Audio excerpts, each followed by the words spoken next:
Class अब हम root के दूसरे सब टॉपिक के बारे में सीखेंगे जिसका नाम है anatomy of root. Anatomy of root का मतलब ये है कि रूट्स किन किन भागों में बटा हुआ है। यहाँ पर आपको एक पेड़ दिखाई दे रहा है और उसकी जड़ें दिखाई दे रही हैं। जड़ों को हम 3 भागों में बांट सकते हैं।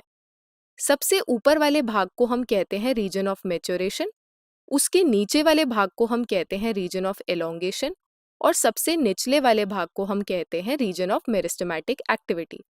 रूट्स में एक और रीजन प्रेजेंट होता है जो रूट के टिप पे प्रेजेंट होता है, उसको हम कहते हैं रूट कैप। अब हम रूट के रीजन्स को एक बार डिटेल्स में सीख लेते हैं। सबसे पहले आता है root cap.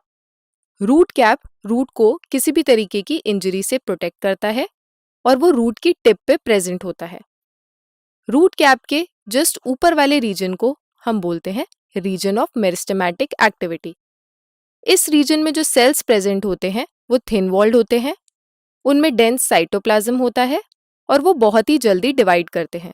Reason of meristematic activity के जस्ट ऊपर आता है रीजन ऑफ एलोंगेशन। यहाँ पर जो सेल्स होते हैं वो आते हैं रीजन ऑफ मेरिस्टेमेटिक एक्टिविटी से। इसका मतलब ये हुआ कि रीजन ऑफ मेरिस्टेमेटिक एक्टिविटी में जो भी सेल्स डिवाइड कर चुके हैं वो ऊपर की तरफ आते हैं और रीजन ऑफ एलोंगेशन बनाते हैं। यहाँ पर जो सेल्स प्रेजेंट होते हैं वो रैपिड एनलार्जमेंट शो करते हैं, यानी कि वो एलोंगेट होते हैं और वो रूट की ग्रोथ में मदद करते हैं। रीजन ऑफ एलोंगेशन के ऊपर आता है रीजन ऑफ मैच्योरेशन।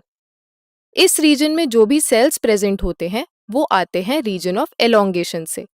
इसका मतलब ये हुआ कि रीजन ऑफ एलोंगेशन में जो भी सेल्स डिवाइड कर चुके हैं और एलोंगेट कर चुके हैं वो आते हैं ऊपर की तरफ और वो बनाते हैं region of maturation. Region of maturation में कुछ ऐसे एपिडर्मल सेल्स होते हैं जो कि रूट हेयर्स बनाने में मदद करते हैं।